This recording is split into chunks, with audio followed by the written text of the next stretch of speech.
Hello, everybody. This is a different intro than you typically hear, but we got our first,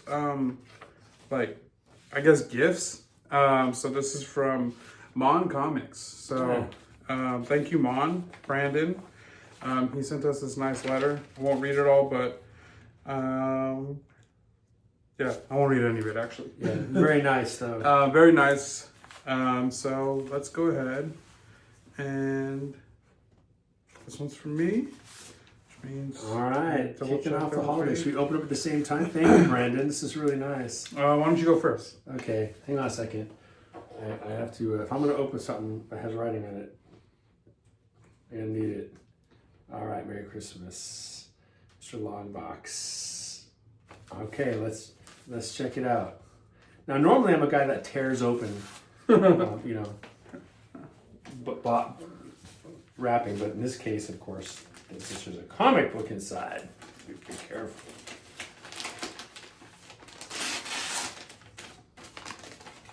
Very careful indeed. Here we go.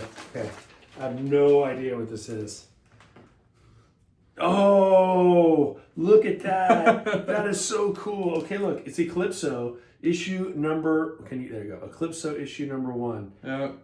And it's got an actual, a diamond thing. A diamond raised on the cover itself. And that's what he had written in the letter. He said that I mentioned I was into it, which I am, into Eclipso. And he said, but he didn't say what it was. He said, I figured I'd give you the book. And if he ever takes off, it would be. Look at that. That is a very unusual cover, is what he mentioned in the letter. Put it closer. Show the... Yeah, okay. So that's like a... Yeah. Yeah, that is a... That's... It's like glued on there. Yeah, it's on there. It's physically...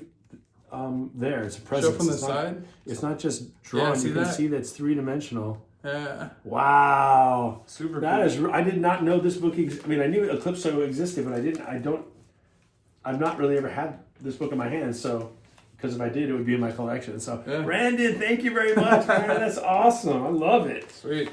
All right. I knew you were getting that. He sent me. Oh, he sent me a picture. Oh yeah. my gosh! So, but I have no clue what this is. A sick cover. All right, let's see what you got.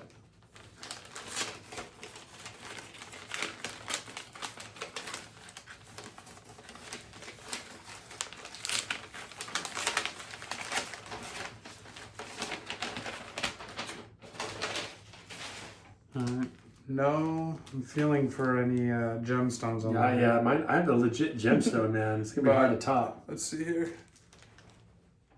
Oh, signed. Wow. Oh my gosh, that is amazing. Batman 1989, a movie special signed by Jerry Ordway. Whoa. So that's amazing. I love that stuff. Wow. So that's Jerry Ordway art and Denny O'Neil's story. Really? Yeah. I didn't know Denny O'Neil did that. I think so, right? Yeah, right. Yeah, it's right there on the cover. That's amazing. Wow, that's so cool. Thanks, man. That's awesome. Yeah, that's really nice. This one's going in the collection for good. Yeah. All right. Thanks, Mom. Appreciate it. Thanks, Mom. And for the rest of you listeners, I enjoy the rest of the podcast. Yeah.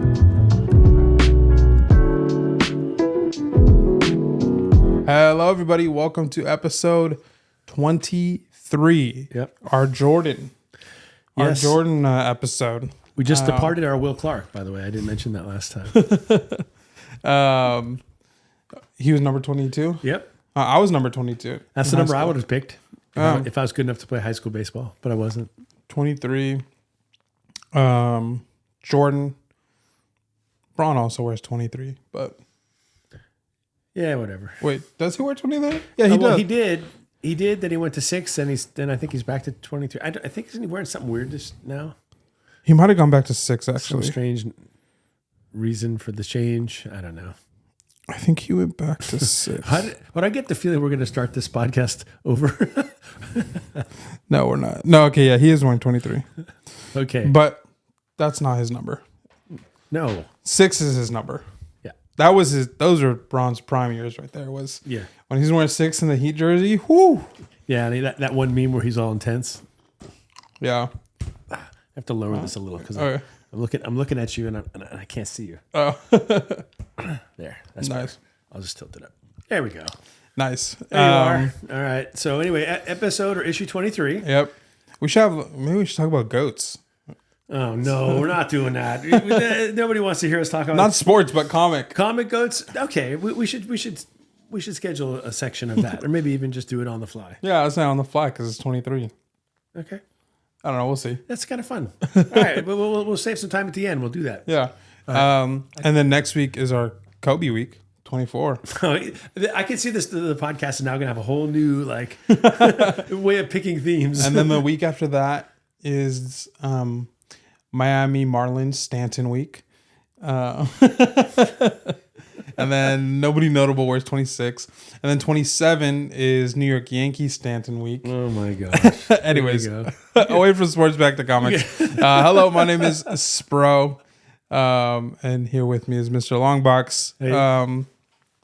Yeah, kind of a chill week. Another one camera angle for you video watchers because busy weekend for me. Launch of Marvel Rivals.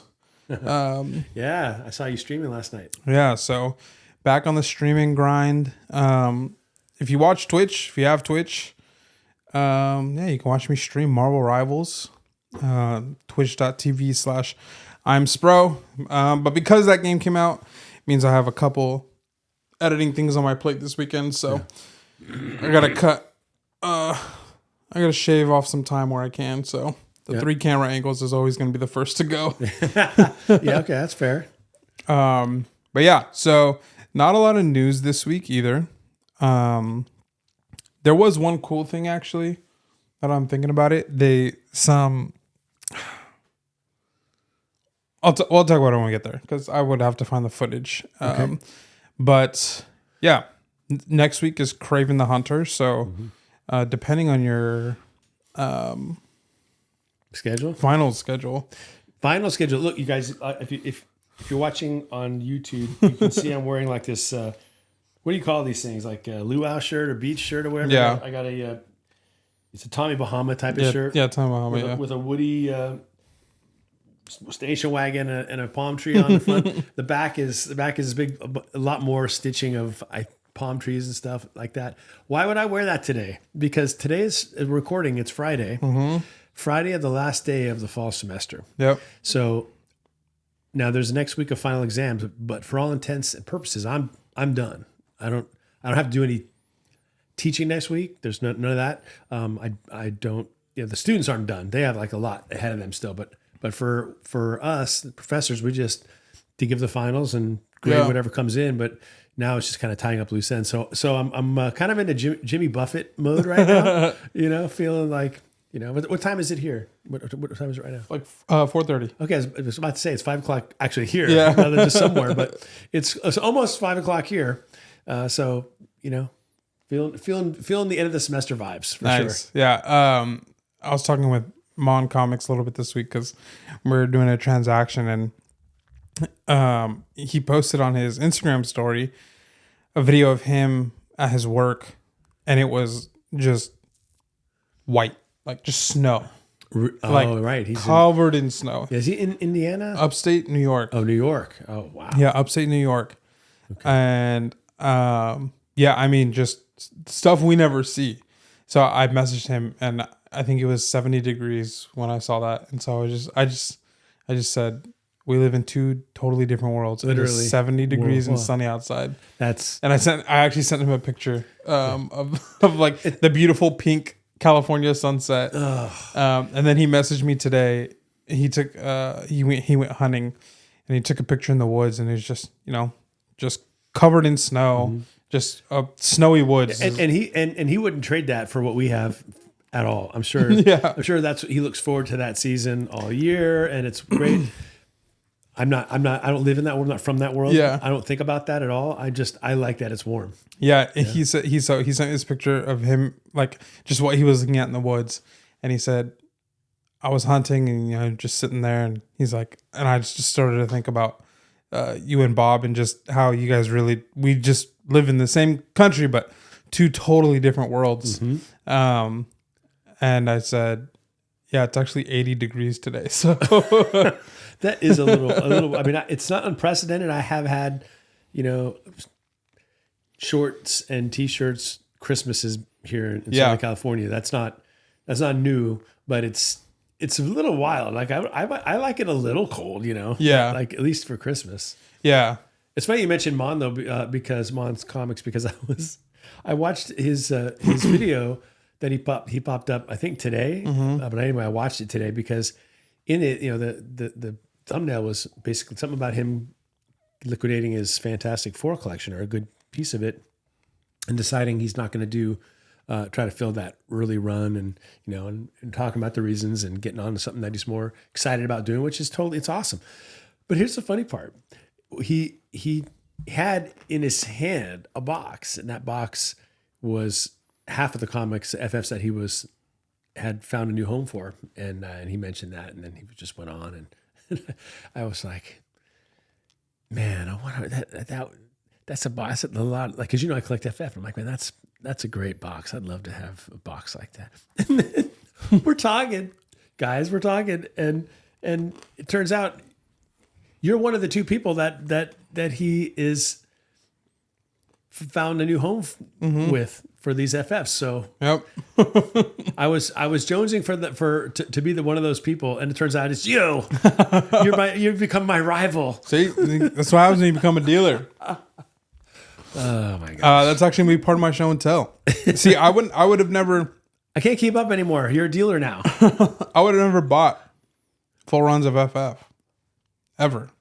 Some I like some, especially I like some of the early stuff like that.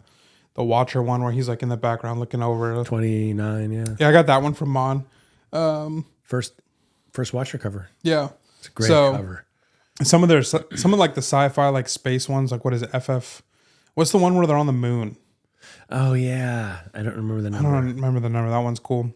But yeah, I just would have never seen myself buying that. I would have never seen myself buying the Doctor Strange like OG run. No. Strange Tales, and like now just I took a step into become a dealer, and I got all these books now. It's a lot of fun. And so my show and tell today is, I guess I'll transition to it now. My show and tell today is one of those books, a book that I've always been like, oh, that's cool, but I never would spend the money for it. Yeah. And the price that I would pay for it, you're like, oh, I'd maybe spend like a few hundred, but then that gets you like a low quality, and you're like, yeah, but I don't want a copy like that. So you're like, yeah, I'm not going to get this book. Yeah, that's like, about half the books I want are like yeah, right, exactly. So I got hit up last night about a couple books, and this is one of them. This is Justice League of America, #1, DC Comics from 1960. Ooh, so wow. This is a 5/5 off-white to white. Nope, just off-white pages. Honestly, I would say the cover is more like a 6/0. I think it got knocked down because of the back. It's got a little bit of staining, and then looks like some foreign substance on there. But beautiful book. Man. Yeah, just one of the coolest books. I think just because of like the first thing you pointed out was Flash is playing chess on the cover. Yeah, that marries two of my hobbies, comics and chess. I like to do both. So, this old CGC slab though, Gotta go. It's not my favorite, but yeah. Man, yeah, this is predates Fantastic Four by a little bit more than a year, and Justice League inspired the Fantastic Four. So, Stan, I was just telling you off camera about that. Stan Lee. I've watched. It's that documentary, that series that Amazon's got out, and it's one of them's called The Mighty Misfits of Marvel, and they just talk about the origins of Marvel, and they interview a lot of different people, and Stan Lee. He's obviously one of the people they interview, and he tells that story. It's like I can't remember who it was, but comes into his office and says, "Hey, DC's doing really well with this group. They have a superhero group, and what do you think about doing something like that?" And the rest is history, as they say. Wow. So I always say things like, "Oh, this is criminally undervalued," or with things like that. I don't want to talk about value because it's such a subjective thing. This is just not even overlooked. It's just underappreciated. How about slept on? It totally slept on. Yeah, people sleep on this book because it's. I mean, look at that. It's and it's a beautiful cover. Yeah, that was actually a year ago, a little more than a year ago. That was one of the trivia questions. You know when Elite does that the AtCon, and there's always Bill's, that Saturday morning they do the little quiz where you can win. Yeah, Bill does that thing, right? Yeah, he puts a little brain on his head or whatever. But that was one of the questions: who is Flash playing chess with on the cover of Justice League 1? I have no clue. And I could picture it, but I don't know the name of that guy. So that tells you I've slept on this thing too. Like I don't know everybody on the cover. Yeah, that's an awesome book, man. 5.5. But now that you're a dealer, it means you're probably going to move it on. Yeah. See, I could never be a dealer because I couldn't let this book go. I couldn't. This book. Thank you. How many days till Christmas? I appreciate it, Joshua. You heard that right? He said Merry Christmas. Yep, they heard it. Yeah, there you go. That's fantastic. That's a great book, man. I think you actually might like My Christmas Gift a little bit more than this one. Really? Yeah. Oh gosh. The monetary value is not anywhere near the same. Yeah. But I think you'll like it more. Man, that's a lot of pressure. Yeah. I haven't gotten you your Christmas gift yet. Yeah, look at the cover and then look at the back cover on this. Back cover is like 6.0 presenting probably, maybe 6.5. The front cover is? Yeah. Yeah, it's beautiful. Yeah, I know. I mean, this is an ideal version of, if you're like me or you, where I'm like, well, I'd love a book in like a 6.0, right? Yeah. 6.5 or 7. But if it's going to be a 5.5 and all the damage is on the back, yeah, I can see it. It's got the staining and the foxing. That's why it's, and if the stuff that knocks it down is on the back, you get a good deal because you kind of get a 7.5 looking book in a 5.5 grade. Yeah. When I realized 5, like anything under a 6, that's when you start to get like the, cross the corner, color breaks, like on the corners when it just like had been folded or whatever. Has that. Yeah. But there's not like, yeah, I mean, there's spine ticks, but it's not like, it's what you would expect for a book this old. Like it's not. If I anything too crazy. Had that book raw in my collection, I'd be. Yeah, this is why you never want to buy a raw book for me, because I'd be like, it's an 8.5. But at least lately I feel like I'm guilty of confirmation bias. Yeah, like like the Iron Man 1 over there behind you. I was sure that was at least a 7.5. Yeah, it came back a 6. Like I was way off. Yeah. Yeah, I don't know what it is. I still don't know. I think it was the tanning. They were pretty aggressive on the tanning. See, they're aggressive on tanning, but they don't care if you write someone's name and scratch it off. Like you don't get much of a ding. But as far as the aesthetic hit, the writing on the cover is a way bigger aesthetic hit to me. Yeah. Yeah. Would you? I would rather have a stain on the cover or a crease on the cover than someone write on the cover. Yeah. Depending upon where the crease is and where the writing is. Right. Yeah. Anyway. This one's got writing, but I erased it, so you can't even tell anymore. There was a pencil mark right across here, but I erased it pretty well. You wouldn't even. I think actually. I can see. I can see it. It says, "Mr. Longbox." That's what it said. I see it right there. Wow, crazy! You had this book and you let it go. I went back in time. Some Tenet type stuff. Yeah, exactly. Oh man. Yeah, that's nice. I'd be scared, man, to do that kind of resto work. It's not really resto work, but do that kind of cleaning. I'd be scared. But yeah, that's great, man. Congrats. JLA 1. All right, my turn. Look at this wall for a second. Like this is insane. Yeah, your walls. You need to put this one up because this one has to knock one of these off. But which one? I would probably knock off. If you're going for the Scorpion. Yeah, it's either that or this one, I guess. Oh yeah, yeah, probably FF23. If you're going for just strict monetary value, but this one, on this wall, this one is. Oh man, where does it rank? Is it as, I think it's as good as your Avengers one. I don't. Some people might disagree, but I think, and the prices would suggest one is, more valuable. But I think this one has as much clout as Avengers one. It's sort of the same idea, right? Because it's first run, not the first appearances. First run, not the first appearances. Yeah. But these were, very critical early number ones, and this was 1960, and this is 16. But that's their first team up, right? Yeah, Avengers. This isn't their first team up. That's true. So it might be just a step below Avengers. Okay. But that's it then. I would still rank it above FF3. Yeah. Like if I had those two, I don't know. I was about to say I would take the Justice League one, but I do have a little extra sauce for the FF. Yeah, so. you're an FF collector. Yeah, it's not. I might, and I don't have that one. Yeah. Anyway, Crazy. Well, yeah, nice book. All right. Well, I brought a book. I thought it was a good book until you showed me this one. This is one that I just got this week. I finally broke my fast of buying, books that are more than $20. I've been really good lately. Yeah. Just trying to, sometimes you just have to catch your breath. Take stock. How much have I spent? How much do I have left to spend? All that stuff. So I did. But anyway, this is the book. It's Tales of Suspense 59. Oh, gorgeous. Yeah. I've been looking for the right copy of this book. It's not like it's hard to find. I've found copies of this book, but I've been looking for the right one for a while. And I have issues. Also a 5.5. Yeah, also in a 5.5 off-white to white pages. And it's that cool cover. If you're just listening, it's Captain America breaking through the wall and or whatever that is there. It looks like a wall. And Iron Man kind of posing and almost like putting his arm back to introduce Cap, And what's significant about this book is it's the first solo story of Captain America since the 50s. So this one came out in November of 1964. March of 1964 was when Avengers 4 came out. So that was what we talk about, 8 months. An 8-month gap, and he appeared in Cap in a few other books, FF25 and 26, and of course the rest of the Avengers.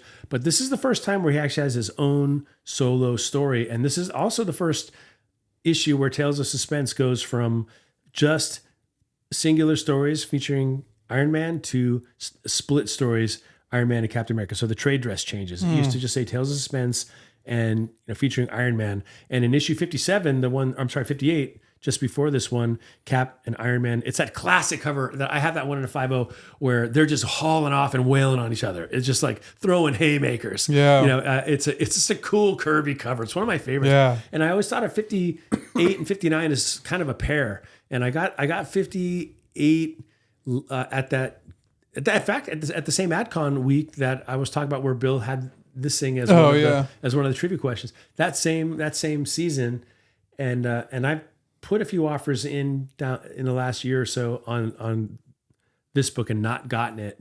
And anyway, I mentioned it in the last podcast that was when I picked it up and I was going to be expecting to get it this week, and I did. So there it is. I love this book, and this is another one that looks a lot better on the front than it does on the back. I think even the back looks good too. But 5, that's a nice looking 5.5 Kirby cover. Yep. Yeah, that is a really nice book. So and it was less than 200 from Jaws Comics. Yeah, see down here on the left, that's where the crease. So that's when it starts to. Yeah, I can see that right there. It's a diagonal one. So that's when I think they decide to bring it under a 6. Yeah, is when it's got those creases. Yeah, but I mean, you can hardly tell on that cover. Yeah, because it's light on the bottom, and yeah. Unlike I've got the same thing, but up here on my FF52, which is a black cover, and it's just like, oh, are you kidding me? Because otherwise, the book is so clean. Yeah. I searched high and low in the Bay Area for that FF52. Pictures up there. I don't know I think yours should be up there. Let me just. Yeah, I think I gotta respect the Justice League one. I'll put mine here. I searched high and low for the first Black Panther, and this is in the 80s. And there's no way to get your hands on any kind of book unless you happen to walk into an LCS at the same time it's there. Hunting was really hard back then. And even when you'd go to a con, you wouldn't necessarily find what you're looking for. But I finally found it. I got both Fantastic Four 52 and 53 at a comic shop somewhere in, I wish I could remember, like Palo Alto somewhere, I think. Anyway, but check this out. It wasn't 52 and 53. They weren't even bagged and boarded. They were in. I've never seen anything like it before or since. The book was attached to a cardboard backing, but it was like shrink wrapped. Oh, it was seriously shrink wrapped. It was weird. It was just tight with wrap around it. and I have no idea how long it was in that place. Yeah. And the 50, like I said, they were both there, and I think they were like $10 each because it just hadn't really gone anywhere yet. So, but I knew someday, right? So I bought both, and the 53 was beautiful, and I finally got that graded. Came back in 8.5. The 52, just as beautiful, except that one crease. Like, Yeah. Couldn't I just gotten? I was happy that I found them either way, but it would have been nice if the crease could have been in the 53. Yeah. And that would have been the 8.5. It never is. It's right. It's always, it's always the marble key. stamp's always missing in the one that, Yeah. that sort of thing. But anyway, I was stoked to find those books. I'd hoped for a better grade. Then I think it came back a 6.0. Yeah. It did come back a 6.0. And I thought it would be a higher grade, but it's like you said, that longer than an inch color breaking crease diagonal, you start at a 6. Yeah. And that's kind of where it stayed because everything else was about the book was great. Yeah. It is a sharp copy. Yeah. Well, So yeah. such is life. So it's just like, but hey, I can't complain about getting that book for $10. Yeah, true. I mean, and I never stopped looking for more copies. I just never found them. Yeah. It wasn't so easy to find back Yeah. then. So Tough book to come by. yeah. At least in high grade. Because that cover is just Oh man. yeah. All right. 2 pieces of news here. I know earlier I said none, but here's 2. James Gunn says he contemplated bringing Robert Pattinson's Batman into the DCU.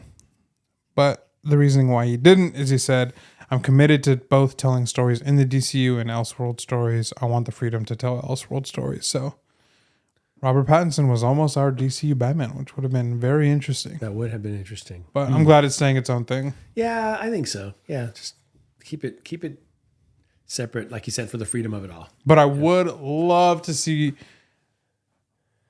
Robert Pattinson's Batman interact with Superman. I think that would be so cool.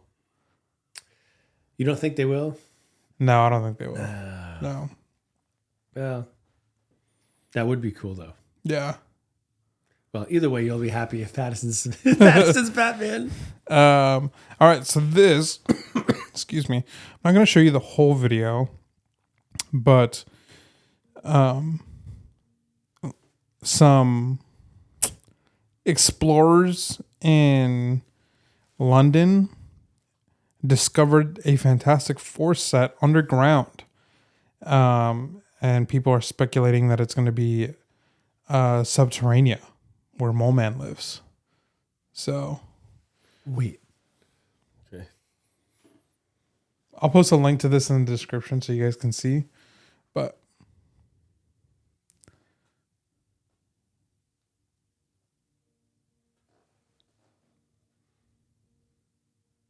But turn the music down. It might be copyright. All right. First step. There's no, they overlaid it with music because there's no sound. So the caption is Fantastic Four First Steps film set. Subterranea, Mole Man's lair, speculating. Discovered by explorers in underground mine. And yep, they're in London. So Well, it's where they did the first portion of their filming. So if you're thinking that's cool. If you're thinking about, hey, let me run out and get the first Mole Man before it spikes. I have bad news for you. That would be Fantastic Four issue number 1. Yeah. So that train's long gone. I'm what's his afraid. first cover though? Isn't it like it's that one where they're sliding down, he's looking above them. Oh, yeah. What is that like? It's in the teens. Yeah, I don't remember. Yeah. Yeah. I think that's right. It's not in the top 10 though. Yeah. So yeah, you get that. But as somebody who collects first covers, people don't really pay much extra for a first cover unless it's really special. Yeah. They don't. It's just more of I have it because I like it. Right. But there's just more reason for me now. So when I go ahead and take the plunge and buy FF1 with money I don't have, and I go home and I tell Deb, my wife, I'll just tell her, but Deb, it's the first Mole Man. Come on. This is what's going to finally make this book pop. She'll be like, Mole Man? I actually heard spec on who would play Mole Man. Didn't they say Malkovich, or am I getting that mixed up? No, that's Puppet Master. Yeah. I'm forgetting his name, but yeah, they do have there's an actor that was cast that his role hasn't been revealed yet, and he fits the look of Mole Man ish. He doesn't. I mean, he doesn't look like Mole Man, but like, yeah. I mean, that must be one of the all time villain disappointments when you think about it. Mole Man. Yeah, because they rolled him out in FF1. They must have. Oh. He was like their. That's the first villain they rolled out. Yeah. And he was then should have been kind of like one of the main villains for their main titles. Yeah.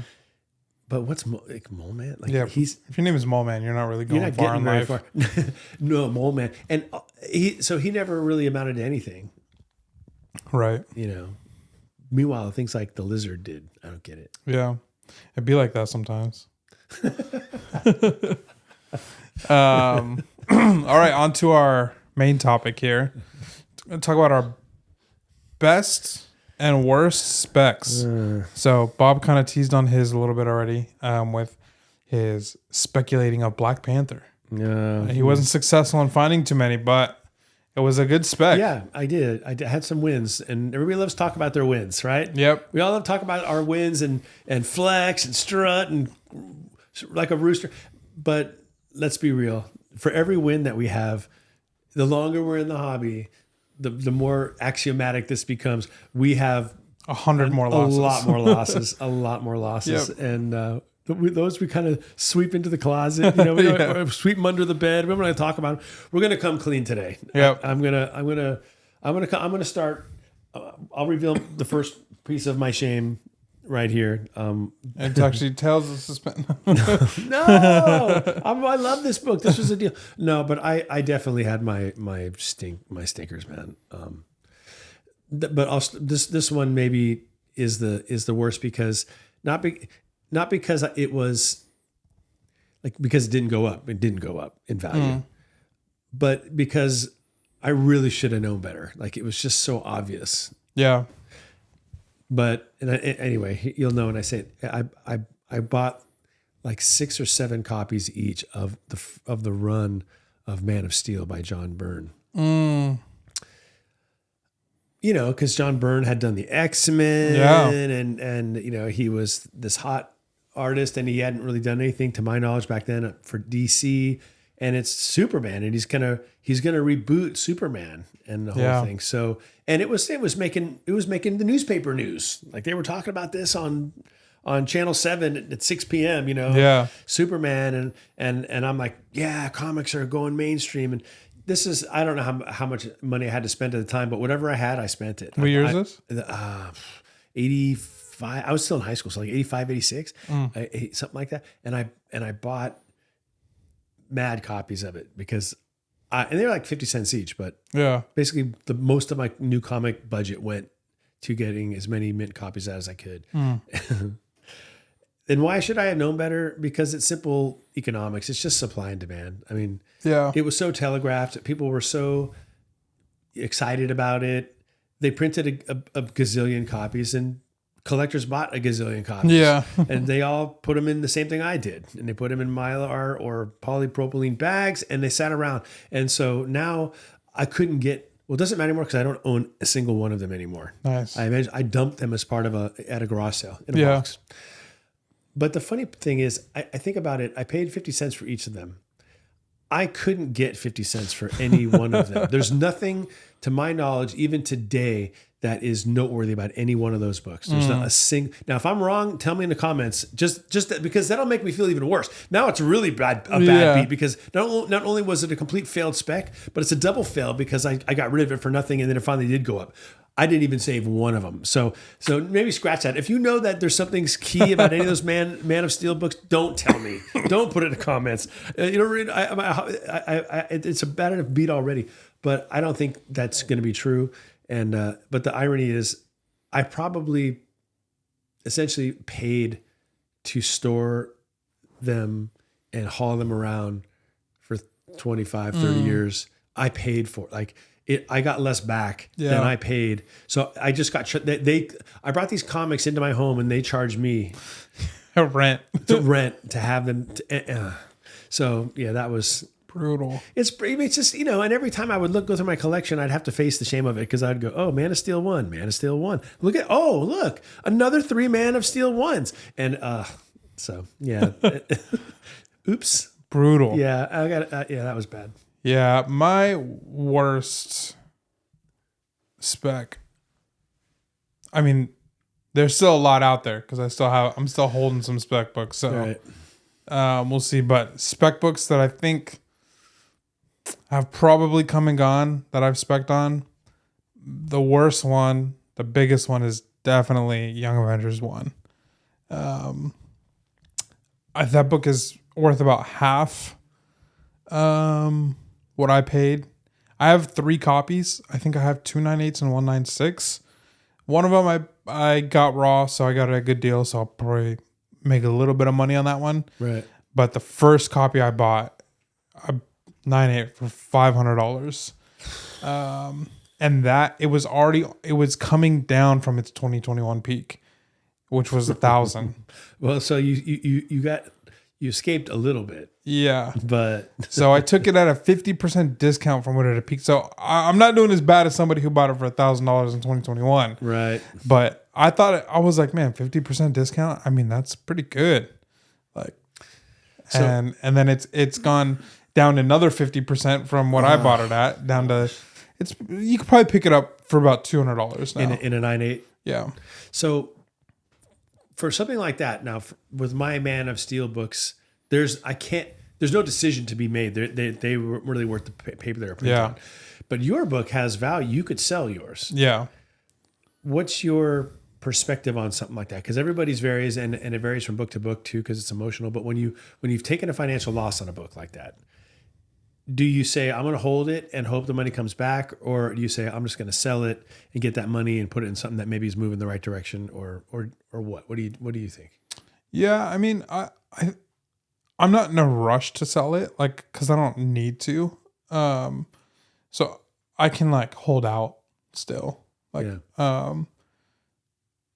yeah, I think I was actually thinking about this. Was it today or yesterday? But I was thinking about how, like, I've had people tell me, and I've heard other people say, like, on claim sales and stuff, that like buyers can't spec because buyers need to sellers can't spec because sellers need to like move their inventory to, cover their overhead. And I was thinking about that. I don't know why it had just popped in my mind. And I was like, that's not true. Like, sellers should be the ones who like engage in spec, like at least to some degree. Maybe not long term. Yeah. Because you got to, cash flow and all that. But if I'm like, as a seller now, which I have my first claim sale date coming up, I'll announce it next week for sure. So next episode, we'll get the announcement out because we got some more details to iron out until then. But yeah, claim sale coming this month. So nice. Keep your eyes peeled. Make sure you're watching next episode. But anyways, yeah, I was thinking about it and I was like, man, like as a seller, I bought a couple books this week. I bought the FF from Mon, and then I got this book, and I also picked up a Teen Titans 1 alongside this one. And I wasn't just like waiting for those to like, hit my DM or hit my text message. I was thinking like, okay, I'm talked about, went to the collection last week, didn't find anything or didn't walk away with anything there. But another thing I got to do is I got to spec too. Yeah. So like I'm scrolling eBay, I think this said like Comic Line or Comic Direct on the back of it, had the little sticker on it. Yeah. What is that? What does that mean? I think it's one of those like seller websites. Well, I think I want to take that sticker off though. Right? Yeah, you can. I feel like it. I don't want that on there. No, it's just from that seller. Okay. But yeah, I'm like going to those websites and I'm looking to see, and I'm thinking about the movies. I'm thinking about like, okay, what's announced, what's coming up, what do I think could fit into the narrative? And I'm not breaking the bank. Right. Like I've learned with this Young Avengers 1, like not to break the bank with some of these specs. But yeah, I think definitely like if you're a seller, assuming your overhead isn't insane, like, I don't know, multiple thousands of dollars a month to cover your overhead. Right. You should have a little bit of room to speculate. I think it's, it's good. Maybe you have a couple copies of something and you take hey, I'm going to play it safe. I'm going to sell this now, get my money out of it. But maybe I could see this like booming in a little bit because of, X movies coming out or whatever. Like that's what I'm doing with this FF3. I'm holding on to it. Yeah, I was just thinking about that one. Yeah. I'm holding on to it because I want to and because I like it. And if I don't draw too much of an attachment to it, then The longer you hold it. yeah. No, I've seen sellers that I think that they specialize in just a handful of books, like that they keep buying multiple copies of the same book because they believe in it that much. Yeah. Like they'll buy it, they'll flip it, but then they'll buy 3 more copies, and like they and there's no way they intend to sell all of them all at once. That has to be a spec play, right? Right. I want to get 10 copies of Avengers 1 or something like that because that's kind of outrageous to say that. I don't think of something more reasonable. Avenger 4. Yeah. Something like that. And whenever a good deal arrives for a book like that, they're always bidding on it, Yeah. and because they think that long term, like they can always sell it, and they'll sell some, but they're always thinking this is just a good stock to own, that particular book. So yeah, I think you can do both, unless you're in your cash flow, stuck, but that's a different matter. That's something else. We're not, but there's always gonna be a caveat to something, right? Like, you shouldn't be holding, if you're a seller, if you have a shop or whatever, you shouldn't be holding on to your spec book if you can't afford to pay rent. I think it's different in the stock market. I remember my dad telling me this, and I think I might have told you this, or told somebody. I think it was you. I think it was me. Yeah, just because your pride is you don't want to take the loss. Like you buy the stock and it goes down, and you're like, oh man, and then you feel like you're stuck with it. Like a year goes by, and it's still, say you lost half your money, so it's down 50%, and you're just like, man, I can't sell it for a loss. And so you hold it. A year later, it's still down 50%. It hasn't gone up. It hasn't gone down. But in that year, you could have taken them that 50% of what you had left and put it in a different stock that's now gone up. Yeah. Or it could also have gone down. But the truth, it's dead money. You're leaving it in a stock that's not going to rebound. Yeah.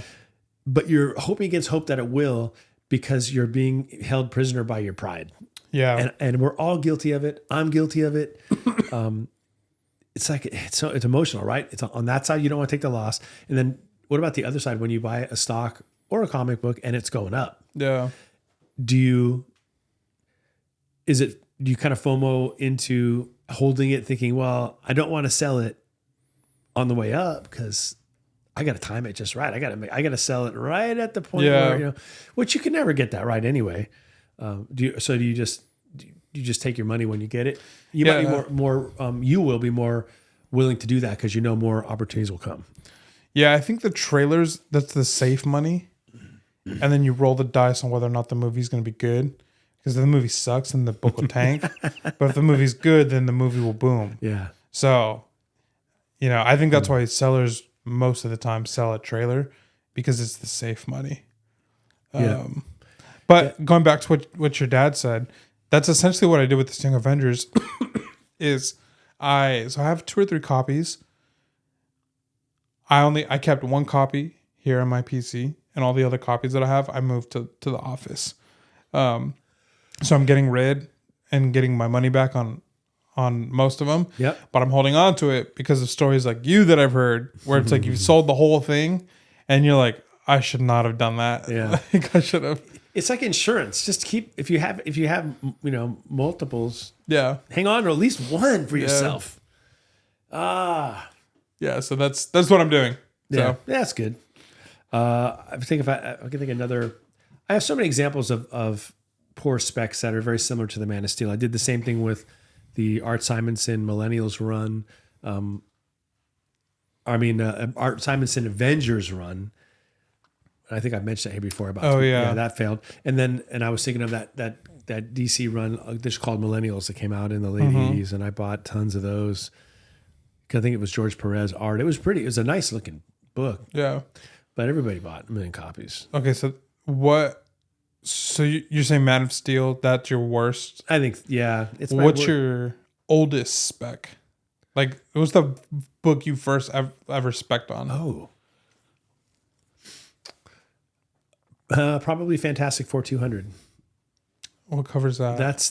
It's the cover of. It's a fist fight between Reed Richards and Doom, and he's like Reed's got his arm stretched way out, and he's getting ready to punch. It's a cool cover. It's Why a can't I think of this square-bound, cover right now? yellow. They're kind of fighting in front of, looks like a control panel, a lot of like machinery. It's one of my favorite FF covers, and by spec, I think I probably paid like $18 for it. You know, I think I bought it from either Lone Star Comics or Mile High Comics. Oh, right. This cover. Yeah, it's a great cover. And I like I said, I paid a little bit, right around 20, a little less than 20, I think. But after shipping and all that, and I think it's probably about worth the same today. So Jack Kirby returned. yeah, To do that cover. It is. I didn't know anything about that, but you know, it was a milestone issue 200, and I decided I wanted to collect Fantastic Four. And back then, people paid a lot of money for those. Yeah. They don't care about them anymore. Issue 100, issue 500. I thought I was the king of the world when I got Detective issue 500. Yeah. It was a $1 book, which was crazy, and it was this thick thing. And I still have it, and I don't think it's really worth any more than $1 Yeah. today. Strange. Yeah. Trying to think of mine. Might be Strange Academy,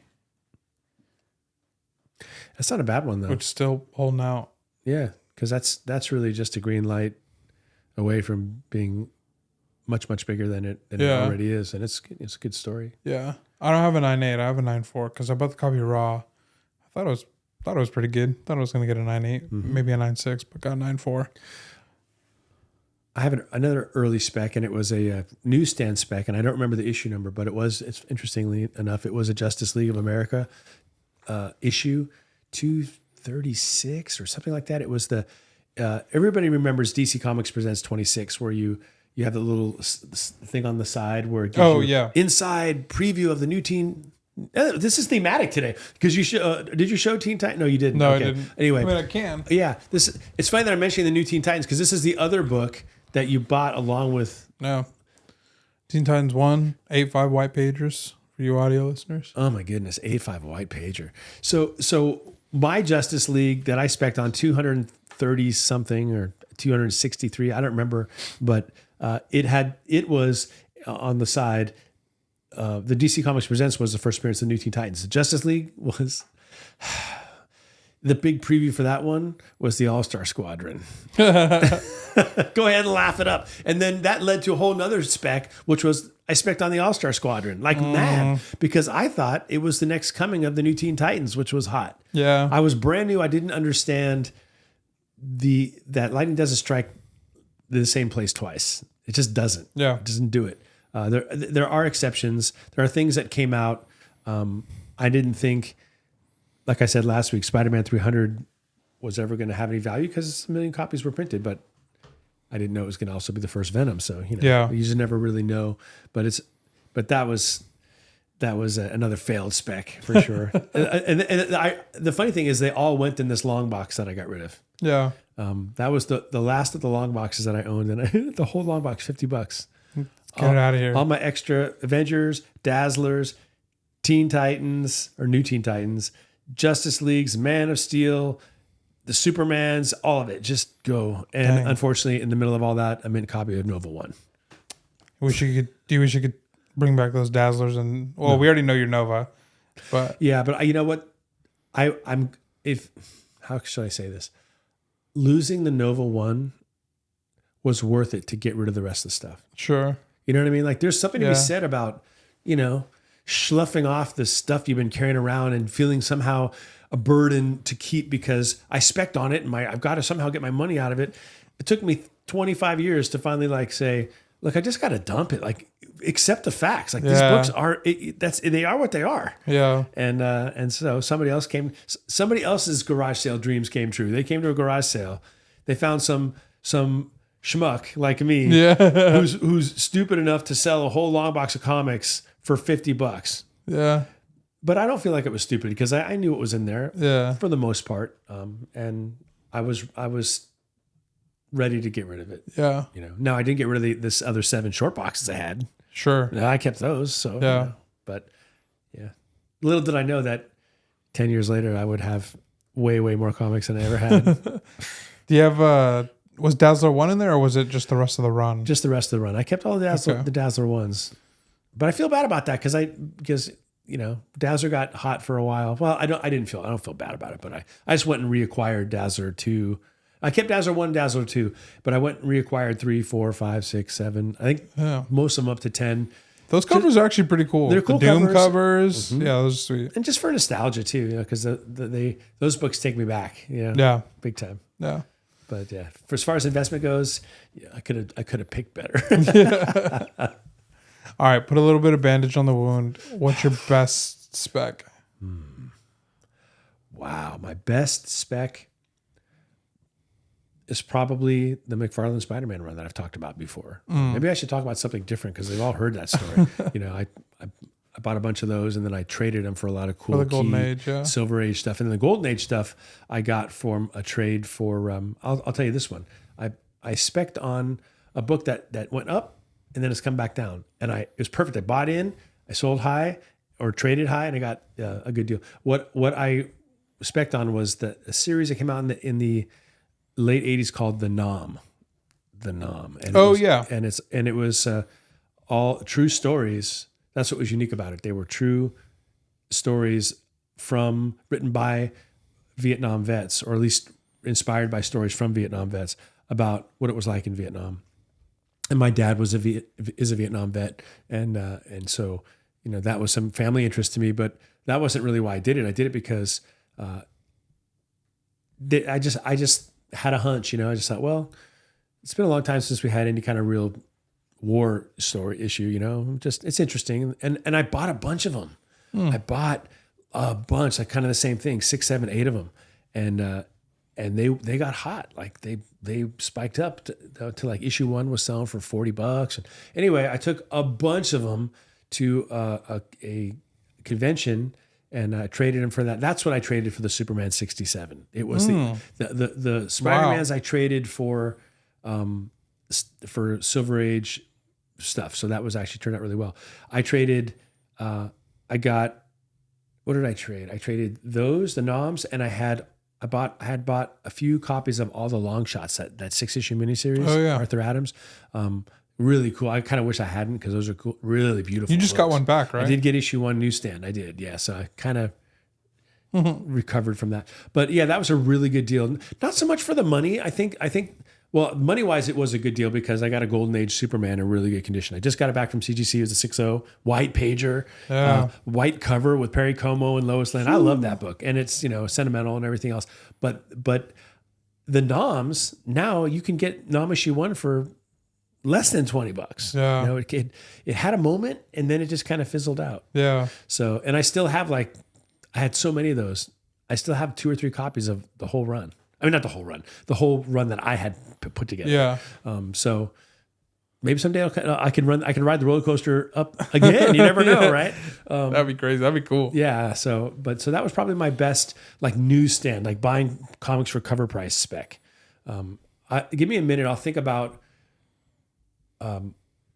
this, a book where I invested in it and then had a spec. I know you have books like that, and then I can think of another one where it was an auction lot at an antique store. I'll tell that one in a minute. But what about you?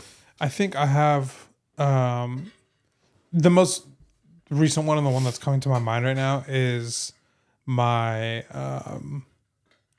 just buying the Doom covers. Because I bought all of that before RDJ was announced. And if I wanted to liquidate when that came out, oh man. Yeah, you could have made a lot. It would have been healthy. It would have been a really healthy sell. But again, I started buying those almost a year and a half before the RDJ announcement. You went all in too. You got them all. You went after everything. Yeah, I think I know I'm missing one Silver Age cover, but the rest I have every single Doctor Doom Silver Age cover. That's I'm missing the cape amazing nipple one. The gold. Do you have that one? No, that's the only one I'm missing. Is that intentional? Did you I don't want it. I just haven't seen it yet. Yeah. I'm sitting for a Did good you price. say? I'm sorry. It just makes me uncomfortable. It is a funny cover though. Yeah, when I never saw it until you said it. Yeah. And now I can't unsee it. Well, I didn't notice it until I saw a YouTuber say it. Yeah, and I was like, oh, be careful what videos you click on. It'll wreck a comic book for you. yeah. So I forgot what is that like 87 or something like that. Yeah, something like that. I don't remember, but yeah, most recent probably just that because I could have. I mean, and I got them all slabbed too, and they're all like 6.0 higher. Yeah, they're nice. So, like even the Avengers 25. I mean, I'll never sell that one because it's got Wanda on the cover too, and I collect Wanda, and that one's a 7.5 white pager that I bought for like $150, and that book was going for like $500. Yeah, forget it, man. Yeah.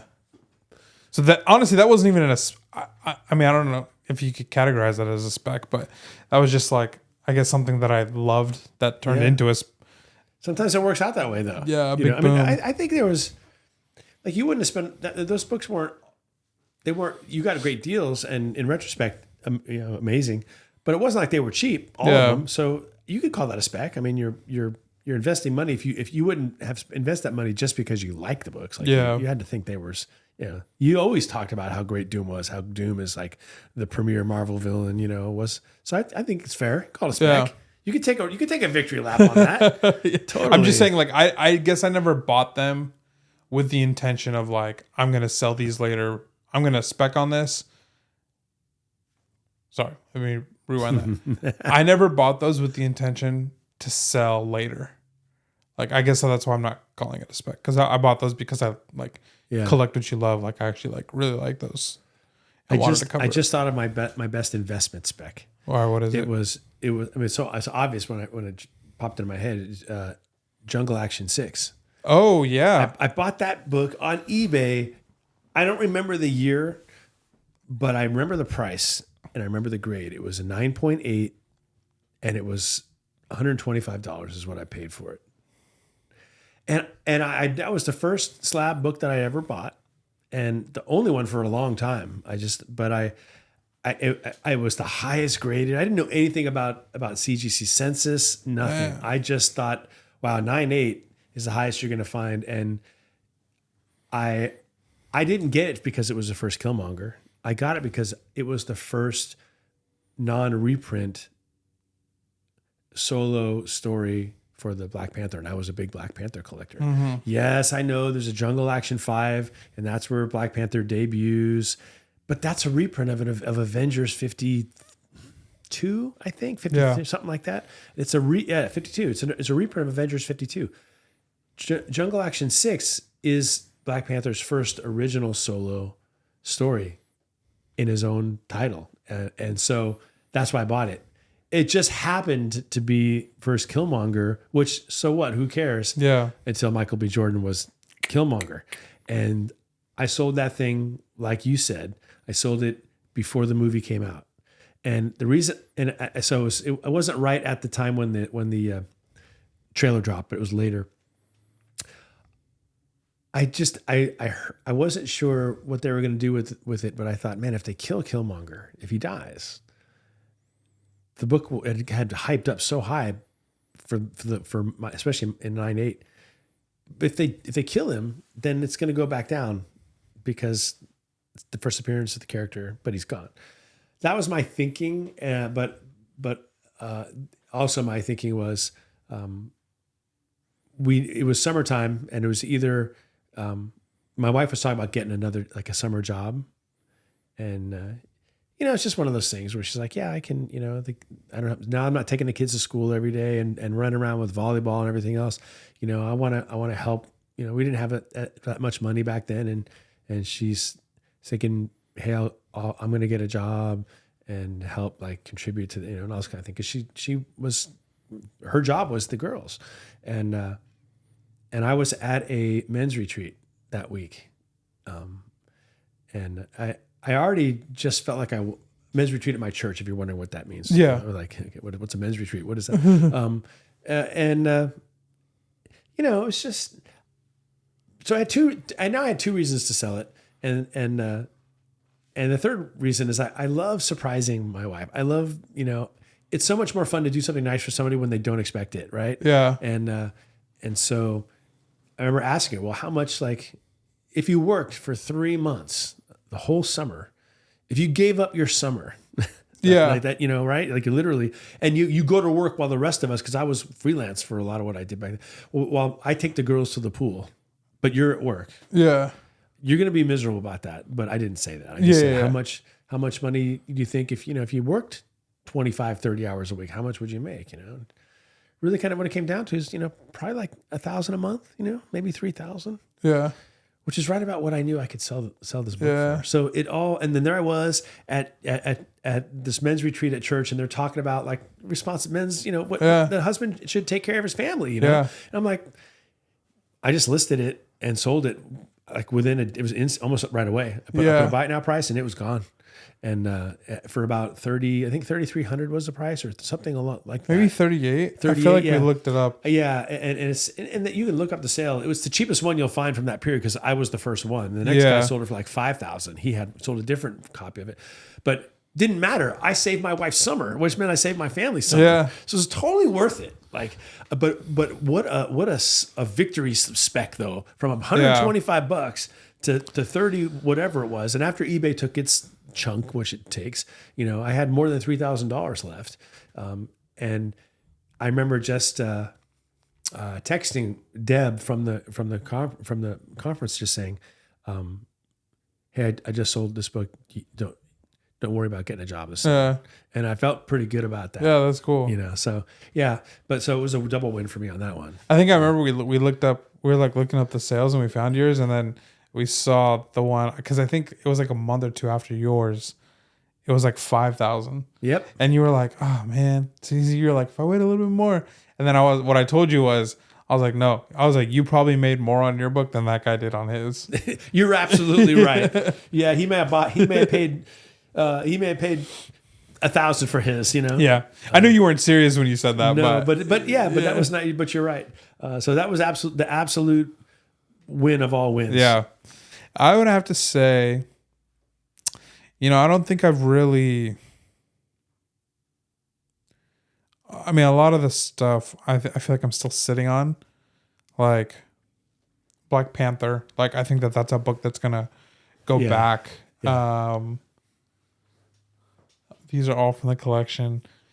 I think investments. So I feel like my spec/investments are a lot more like risk plays, because I buy them raw and I clean and press and then I send it in. Yeah. Which can sometimes work out, can sometimes not. So like with this one, like I thought it was going to be higher. You thought it was going to be higher. Didn't get as high as we thought. I'm probably, yeah. I mean, it now has like a solid price. But it's such a pretty copy though. Yeah. I want to keep it. Even like, not, yeah. Anyways. I'm always the voice on your shoulder. Keep it. But this like now solidifies the price a little bit closer to what I paid it for than as opposed to like what I thought it would get. Yeah. So that's like kind of like the gamble you run when you get something graded. But I'll say there's 2 books that I invested in as raw copies, clean press, graded, that came back, and they were big wins that then contributed to my Daredevil 1. And that was Hulk 340. Yep. And Invincible 1. So Yeah. the Hulk 340 bought at my LCS for $325 raw, and I knew that it was a gamble and it was a coin flip because I was looking at the book and it was perfect. I was like, there's nothing wrong with this book. It's about as good as a copy as you're ever going to see.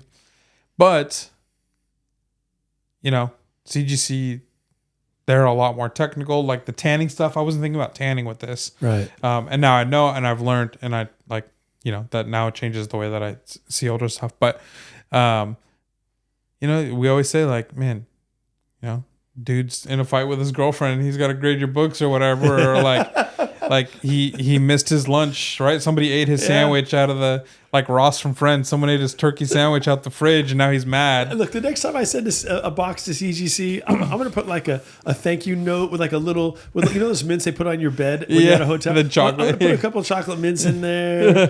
Try to sweet talk the Hershey guys Kisses, and the gals. Yeah. So yeah, I was like, okay, if this comes back a 9.6, I knew it wasn't gonna get lower than a 9.6. I was like, this is a 9.6 or a 9.8 through and through. Like, if it comes back a 9.6, I'm breaking dead even or losing the money that I spent to grade it. Like, but if it comes back a 9.8, I'm making triple, Right. plus what I'm paying for this. So I bought that, sent it in 9.8, and the only very small regret that I have with that, and it's a very small regret, is Todd McFarlane did his signing, his big CGC signing. I don't know if you remember that. Yeah. Like a month or two after I sold it, which would have been nice. Yeah, to, would have been nice. Like send that one in and get signed. Yeah. Because then that adds even more value.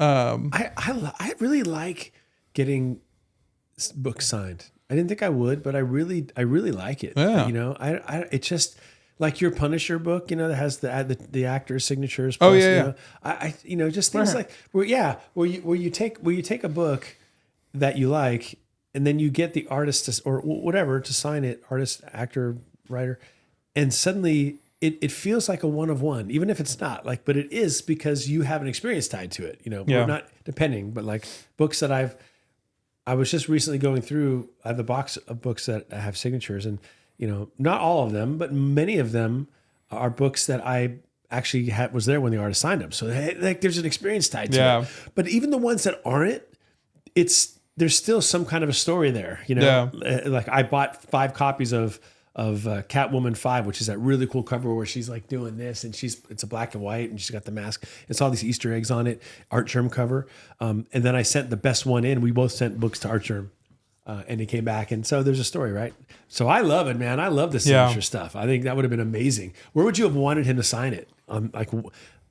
Because along the claws, under, like, in the blue part. Is there a place where he typically does it? On that book, I don't know. Yeah. I'm not sure. Probably just like under the claws, like not, because that whole cover, I think it shouldn't be touched. Like that cover is just immaculate. So it should be under or above. I feel like I should take a victory lap on recognizing when that book came out on the newsstand that was something special. Because I bought 4 copies of it at cover price. And I ended up selling them each for like $45 each, which is laughable now, right? Yeah. But no, that was a lot of money back then, and I paid 50 cents or whatever the cover price is, 60 cents, 75 cents, whatever. That's what I paid for each one of those. So, and there's no reason for me to have thought other than, well, it's a beautiful cover, and it seems obvious now. Yeah. But at the time, there's a lot of cool covers always coming out. Yeah. But that one in particular, and I wasn't collecting Hulk. I just bought 4 copies of that one. I mean, it just was. And I trust my instincts more now when I'm at a comic shop and I see a cover. Yeah. Like you say, you know, what kind of collector is Mr. Longbox? Well, at least initially I was really kind of just a cover collector, you know, and Rohan was saying the same thing. You kind of like a cover. I said, yeah, probably I am a little bit. But there's reasons for that. Yeah. Yeah. But yeah, that was a win for you, man. And then the Invincible, I bought that as a 7.5 raw, and that came back a 9.2. Yeah, now that comic shop's he doesn't even exist anymore. Yeah, See, exactly. you ran him out. I put them out of business. So yeah, those 2 books contributed to like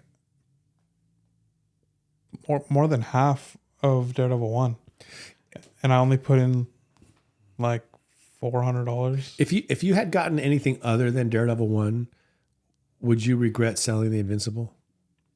No, that was the reason why I sold Invincible 1, because I do like that book. Yeah, so I mean, so if it wasn't Daredevil 1, like you would probably still have that book. Yeah, 'cause that's an interesting book that is sort of rare, like compared to other keys from the time, because it's a independent and very popular run. And I do like that Hulk 340 too. I have an 8.5 copy, but oh, that's fine then. You're good.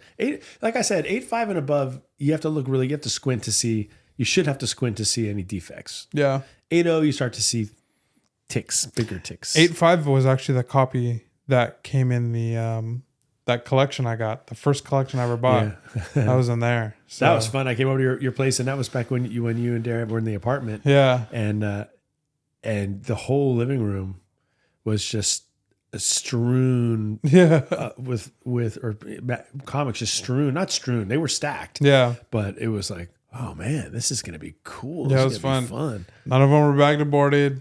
But I remember when you pulled that first Deadpool. Yep. I remember when you pulled it, you're like, boom. Yeah. That's the whole reason I bought that thing. Is because I was like, it's got to be in here. It's got to be in here, and it was. Yeah. Sure enough, it was. I guess one that I'm still sitting on that is moving is Batman 6. Yeah. First Court of Owls. Yeah. So The one you gave me. yeah. So I still think it's gonna go. So Yeah. I think it's got a lot of room to go.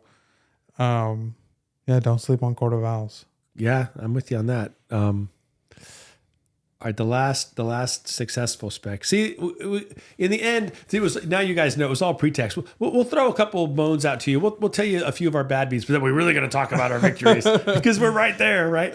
But this was a unique one. I was too young to drive. My mom, she loved shopping for antiques, and so usually I would just kind of get dragged along. But in this case, I wanted to go because I was getting to the age where I liked finding collectible stuff. Well, at this particular antique shop, they had a big bin full of comics, and they kind of let you sort of thumb through them, but not really. You know how it is. And it was a blind auction. You just put a price, and then like 3 weeks later, or whatever it was, they let you know if your bid won. And I think my bid was like $30 because that's all I could do. Yeah. But I won, and I got it for $30. And and so I brought it home. And for the longest time, these books sat largely unheralded in my collection. But you always knew when you were coming across them because they were all early 70s horror and 1950s Dell books. They were just all these, and they were all in, probably like 6.0 to 7.5 condition. And a few were really nice. And Tales Unexpected, Witching Hour or Witching Tales, House of Secrets, House of Mystery, like all that stuff. And they just sat around and you couldn't move them, but there was also like some Walt Disney comics and stories with Carl Barks, work on Donald Duck. And I know you're not into that stuff, but my first introduction to Little Lulu and Tubby, and I kind of got into those characters. But anyway, sat around worthless. But as we all know, in the last 5 years, the early, especially DC, and this were all DC, the DC and other weird titles that weren't, I don't even know who the publishers are, but strange, like Charlton's and stuff like that, like wild stuff. But anyway, and another one, what was the Robot Hunter? What's the name of that one? Anyway, yeah, just stuff from the Outer Limits, stuff from the 60s, weird stuff. But anyway, they finally caught up, caught some value, and so I'm there's no keys in there, but there's a nice good collection of stuff that I wouldn't have that represented in my collection otherwise. Yeah. I wouldn't have those. There's no way I would have ever bought them. That's cool. GI Combat stuff, like weird stuff like that. Yeah. But it's cool because now I go through and go, oh yeah, I have that. And not more than one time I've kind of been thumbing through my collection and I pulled one of those titles out and it's just some obscure publisher horror thing, and I'll look it up and it's worth $50, $80, $100, and that just happens. So, pretty cool. Yeah, seriously. I'm trying to think of one more bad one, but I don't know. I feel like I'm sitting on a lot of I'm more like waiting right now. Yeah. I think all of us have, we could say that about just about any book we've bought in the last 3 years. Like every single book that I purchased in the last 3 years that looks like this book here is worth less now than when I bought it. Yeah. Some of it significantly. I bought a Silver Surfer 4 for too much. I still glad I have the book, Yeah. I bought an FF48 for too much. I don't think my House of Secrets I paid too much because it's got it signed. I don't, it's different, right? Yeah. But yeah, pretty much all of them. Like, oh, gee, if I had waited, I could have gotten a higher grade. Yeah. Isn't that funny? That's the way I think of it, though. I don't think, if I waited, I could have paid less. Yeah. I talked about last week, my Avengers 8. So. Yeah. So we all have those. Ugh. Yeah. but that's okay. Yeah. You got to get in sometime. Yeah, it's true. Are you specking on anything right now? Ooh. Long-term spec on Jenny Frisson. You know, Yeah. that's like, I mean, seriously, Retirement spec. I realize that's a 30-year spec. Like, it's going to be one of those things, and I could be totally wrong. But meanwhile, I really enjoy her covers. I'm trying not to slip into the would come like basically I got to get everything Jenny Frisson ever did. I don't want to do that because now I'm backfilling short boxes. What I want is I want to buy the Jenny Frissons that are appealing to me for whatever reason that my favorite Jenny Frisson covers. But so there's that. But as far as like, I don't know if I'd call it a spec, but you know, I do have 9/8 copies of things like Batman Beyond. You know, that first appearance of wait, I guess is it Damian Wayans? Is that what? No, what's Batman Beyond 1? What is Terry McGinnis? Yeah, that's it. Like, you have a 9/8 copy of Batman Beyond? Mm-hmm. But I don't think it's the like premiere one. I think it's the promo. The promo. Like, okay. So there's one that's like 600 and there's one that's like 100. Got it. I got that 100. I was like, wow, I'll buy that from you right now. Well, hang on a second. How can I know? You know, so that things like Stray Cats 1 or like you said, Strange Academy 1, some recent Star Wars books that I picked up. Those are all just specs, you know? Yeah. Like, I don't really care about what's the latest Star Wars? There's so many different Star Wars titles, but a few different Star Wars titles where, it's the first appearance of this Jedi, first appearance of this dude, you know? I don't know. This guy's from anybody. Yeah. They're just spec. Yeah. So, and that'd be easy to sell. Like, I have no problem. Sure. Here you go. But ironically, those books aren't going anywhere. Yeah. I don't think I'm specking on it. Spotter Boy. Oh yeah, there you go. Yeah, that's one. That's like I'm not all that serious about it. I mean, I guess I got it cheap. I got it graded. It's a 9/8. The what is it? What was the cover? The spoiler cover. The spoiler cover, the reveal cover, whatever. Yeah, well, he's got the sneakers. That's a cool cover. Yeah. So I mean, I'll sit on that. I don't care for how long because I got it cheap. I'll just wait. Yeah, I mean, probably Batman 6 is probably my biggest one. That's like I said, starting to get movement. And then Miles Morales 8, that cover. Oh yeah, that's right. Yeah. Yeah. I think. Sorry to YouTube watchers, by the way. Our single camera died, but so I'll put a picture up during the editing. But now it's just our voices. Okay. Well, I guess this probably puts us toward the end of toward the end. Then. Thanks for hanging with us.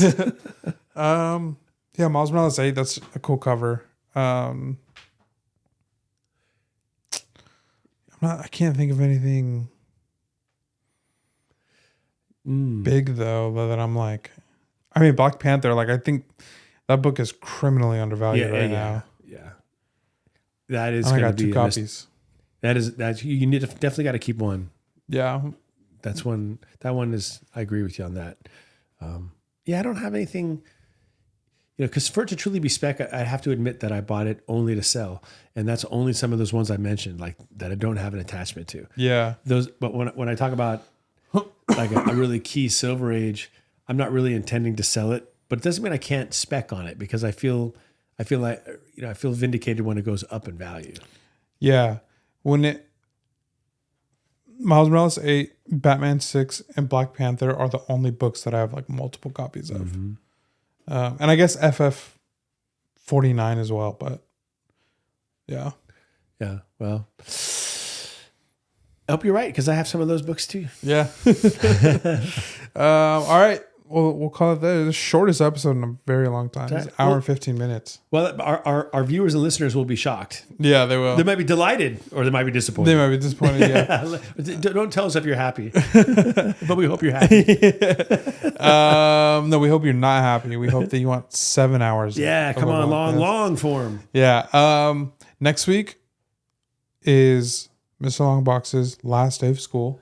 Yep. So, or at least our recording day. So, on that day, I'm going to go back into the archives, find the episode where we talked about our fall goals. We talked about going through the semester. Yep. So, we'll bring the receipts out. We'll see Yeah. what we accomplished, see what we didn't. Yeah. We might be having a party in here. I mean, I got Last the day of school. FF5, so Last day of school. Think about it. Like that's one of the most wonderful experiences when you're a kid. When it's the oh last yeah, day you of mean school. like last day of school party? Yeah, When it's the last day of school, I get to have that. Like it's not really the last day of school, like for summer, but it is the last day of school for like Christmas break is a month. yeah, That's you can love your job and still love to have the break, right? Sure. That's me, and I'm looking forward to it. sure, yeah. So I'm gonna be very very jubilant a week from today. Yeah. And then we'll do our spring. Yeah, Once. sure. We'll see. set We'll see our what goals. carries over or what drops off. Yeah, exactly. That'd be interesting. Yeah, that'd be fun. So we'll do that next week. And yeah, I think that's about it. So thanks everybody for watching Yeah. and for listening to the end of this part for you Yeah. YouTube watchers. All right, guys. Thanks. And now you're YouTube listeners. Yeah, So. this is, we're trying to get you over to the audio. All right. Thanks for watching. Appreciate you guys. And we'll see you next week. See ya.